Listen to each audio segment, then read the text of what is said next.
Doctor ortho, अब दर्द भी घुटने टेकेगा। नागौर के सांसद हनुमान बेनीवाल ने एक बार फिर राजस्थान की राजनीति और मौजूदा भाजपा सरकार पर तीखा हमला बोला है। उनके निशाने पर सीधे मुख्यमंत्री भजनलाल शर्मा और राज्य सरकार की कार्यशैली रही।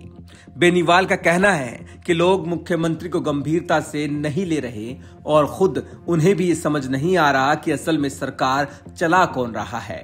उनके मुताबिक सत्ता के केंद्र में बैठे कुछ करीबी लोग राज्य के संसाधनों को लूटने में जुटे हैं और सरकार की छवि तेजी से गिर रही है। बेनीवाल ने दावा किया कि पेपर लीक और आरपीएससी से जुड़ी भर्तियों के मामलों में भाजपा सरकार ने विपक्ष में रहते हुए जो वादे किए थे, सत्ता में आने के बाद उनसे यू टर्न ले लिया। उन्होंने आरोप लगाया कि कथनी और करनी में भारी अंतर है और इस मामले में भाजपा और कांग्रेस दोनों एक जैसी दिख रही है। जोधपुर एयरपोर्ट पर मीडिया से बातचीत में उन्होंने कहा कि प्रदेश में कानून व्यवस्था बदहाल है। खुद मुख्यमंत्री को कई बार धमकियां मिल चुकी हैं, फिर भी अपराध, नशे का कारोबार और गैंगवार पर ठोस कार्रवाई दिखाई नहीं देती।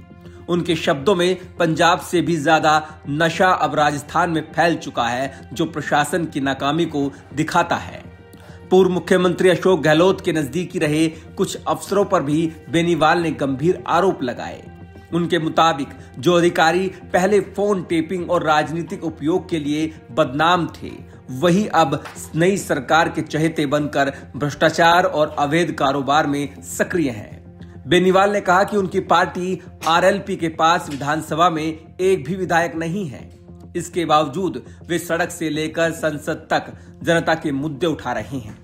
उन्होंने खुद को ऐसी आवाज बताया जो बिना सत्ता संरचना में हिस्सेदारी लिए आमजन के हक के लिए लड़ रही है। हवाई यात्राओं को लेकर भी बेनीवाल ने केंद्र सरकार को कटघरे में खड़ा किया। उन्होंने इंडिगो एयरलाइंस की उड़ानों में हो रही लगातार गड़बड़ियों और रद्द होने की घटनाओं को आम यात्रियों के साथ अन्याय बताया। उनके अनुसार जब संसद का सत्र चल रहा हो और ऐसे में विमान सेवाएं अनिश्चित हो जाएं, तो ये सीधे सीधे सरकार की कार्यकुशलता को चुनौती है। बेनीवाल का कहना है कि सरकार को एयरलाइन के खिलाफ सख्त कदम उठाने चाहिए ताकि नागरिकों का भरोसा बना रहे।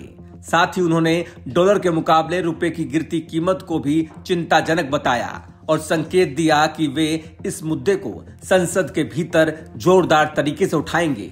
अंतर्राष्ट्रीय स्तर पर भी बेनीवाल ने भारतीय युवाओं के मसले को जोड़ा।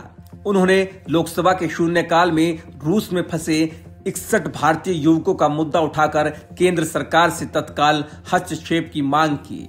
ये मामला उस समय सामने आया है जब रूस के राष्ट्रपति व्लादिमीर पुतिन भारत की यात्रा पर हैं। बेनीवाल का तर्क है कि जब शीर्ष स्तर के रिश्तों की जांच हो रही हो, उसी समय वहां फंसे भारतीय युवाओं की सुरक्षित वतन वापसी को सर्वोच्च प्राथमिकता दी जानी चाहिए। उनके अनुसार ये केवल कूटनीतिक नहीं बल्कि मानवीय चिंता का विषय है, जो सरकार की संवेदनशीलता की असली परीक्षा लेता है। कुल मिलाकर हनुमान बेनीवाल ने एक साथ कई मोर्चों पर राज्य और केंद्र सरकार को घेरा। राजस्थान की आंतरिक कानून व्यवस्था, भर्ती घोटाले, आर्थिक मुद्दे, हवाई सेवाओं की अव्यवस्था और विदेश में फंसे भारतीयों का मुद्दा। उनका यह आक्रामक स्टाइल उन्हें प्रदेश की मुख्य धारा पार्टियों से अलग तो दिखाता ही है, साथ ही ये संदेश भी देता है कि वे खुद को विपक्ष के भीतर एक वैकल्पिक आवाज के रूप में स्थापित करना चाहते हैं। डॉक्टर ऑर्थो, अब दर्द भी घुटने टेकेगा।